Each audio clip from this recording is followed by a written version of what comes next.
E aí pessoal, tudo bem? Bem-vindos a mais um vídeo aqui no canal. Trazer pra vocês sobre o jogo da Libertadores do Corinthians, o empate com o Santa Fé lá na Colômbia. Teve muita polêmica, principalmente no final do jogo, onde os jogadores em campo tentaram bater no Hugo Souza, agredir o Hugo Souza. Teve gestos racistas. Assim, a gente, entre aspas, tá acostumando com isso, né? Porque a Conmebol não faz nada. Geralmente é uma suspensão, é só uma multa de, sei lá, 20 mil dólares para o clube pagar, uma pequena punição. Acho que devia ter coisas mais severas, principalmente ao torcedor e aos torcedores, ao grupo de torcedores que cometeram isso, porque é algo inadmissível, né? Principalmente no meio do futebol, em qualquer lugar. Acho que é inadmissível em qualquer lugar. Racismo não tem vez.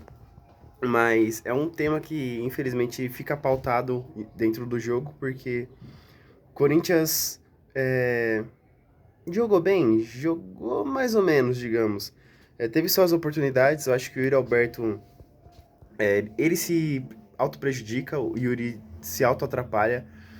Tem uma bola que o Lingard dá pra ele, ao invés de ele fazer o facão cortando pra dentro, ele sempre leva pra linha de fundo. Isso mais atrapalha ele e facilita o goleiro adversário a fazer uma boa defesa, né? A defender.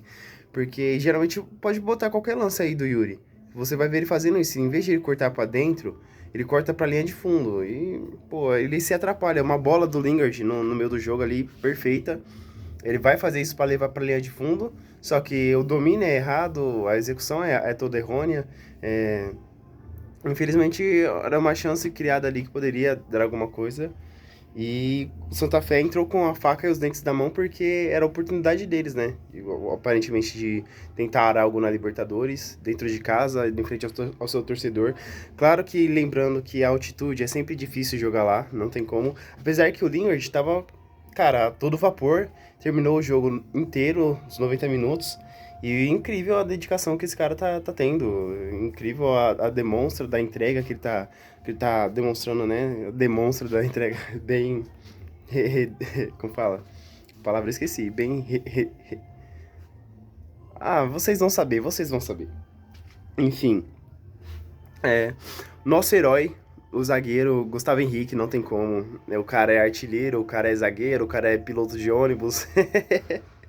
É o zagueiro da nossa seleção, porque se o Ancelotti não levar ele, não vou entender isso. Assim como o Thiago Silva também, como eu já falei aqui no canal. Ouvi a declaração do Casemiro e eu achei muito errônea. Acho. Tudo bem que ele tem uma posição ali na hierarquia da seleção, de importância, de liderança, mas não tem como você diminuir a importância do Endrick para essa Copa do Mundo, para essa seleção, para essa convocação. O que o Endrick muda do jogo, da intensidade, o que ele entrega para a seleção é muito diferente. O menino tem estrela assim na seleção e eu discordo totalmente do Casemiro. Acho que ele foi infeliz nas palavras dele, mas é isso. Há declarações e há declarações. E o Endrick sim tem que ser convocado, é um jogador fundamental para nossa seleção. E voltando pro Corinthians, né? Jogo de Libertadores, jogo difícil. O Corinthians ainda tá sofrendo de algumas suspensões de alguns jogadores. Como domingo vai ficar sem o André, contra o São Paulo, o clássico majestoso, dentro de casa, na Neoquímica. E um mês se passou do trabalho do Diniz. Eu lembro pra vocês que eu comentei sobre o que eu achava da contratação dele. E hoje em dia eu já penso diferente, obviamente, até porque ele já demonstrou que está fazendo o Corinthians jogar bola. E era isso que sempre faltava, parecia, que era o Corinthians jogar bola. Então, sabe, tô satisfeito, mas ainda tem mais pra acontecer, sabe? Ainda não foi tudo demonstrado, todas as cartas dele. E eu acho que tem agora, contra o Santa Fé, a gente viu um pouquinho mais dessa questão de saída de bola, do Diniz e tudo e tal. Lance também que poderia ter saído o gol se o Mateuzinho não tivesse finalizado de qualquer jeito, feito aquela finalização de qualquer forma. Porque ele furou, cara, ele furou. Ali ele poderia chegar inteiro na bola, principalmente de carrinho, mas eu entendo que não é uma função de fazer gol dele, mas não, para mim não tem desculpa. É um lance perdido. O Corinthians poderia ter sim saído com a vitória, levar esse lance em conta, poderia estar 2-1. O empate poderia ter vindo mais cedo.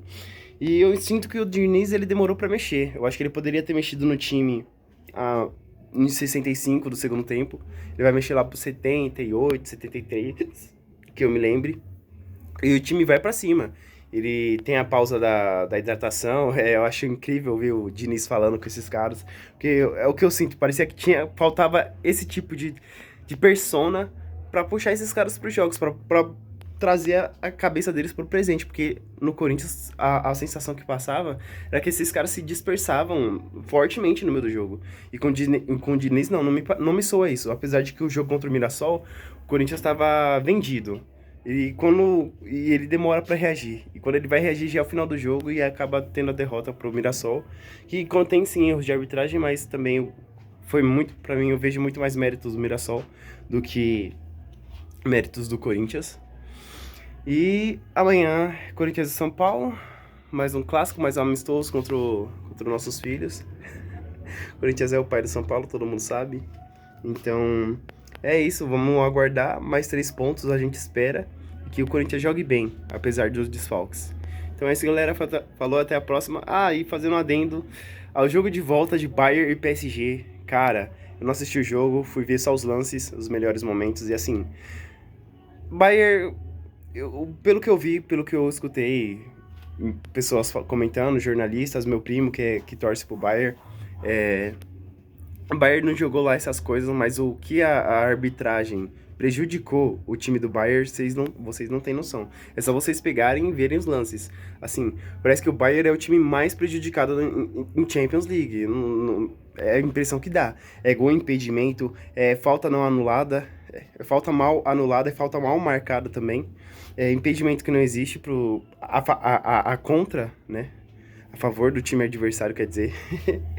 E, cara, eu fiquei sem palavras, porque na minha concepção, né, eu acho que de todo mundo, o Bayern ia avassalar, né, amassar o PSG na volta. Não foi isso que aconteceu. E a arbitragem, se o primeiro jogo ficou conhecido pela atuação dos jogadores, a volta ficou marcada pela arbitragem e não tem como se desviar disso, porque um cara que só tem 15 jogos apitados na Champions League, pra mim ele não deveria apitar nenhum jogo. Principalmente um jogo desse tamanho, desse peso. Mas aconteceu. Final PSG e Arsenal. Claramente eu tô na torcida pro Arsenal, garantir sua primeira Champions. E é isso, galera. Amanhã também é o clássico, que a gente vai falar. Muitos jogos amanhã a gente vai falar. Comentar sobre esse título que virá em cima do Real Madrid, dentro do Camp Nou, depois de mais de 3 anos fora do Camp Nou, por causa da reforma e tudo e tal. E vai ser bonito, vai ser lindo conquistar essa La Liga em cima do nosso maior rival, que é o Real Madrid. E visca Barça, visca Catalunha, e sempre. E é isso, galera. Falou, até mais. Tchau!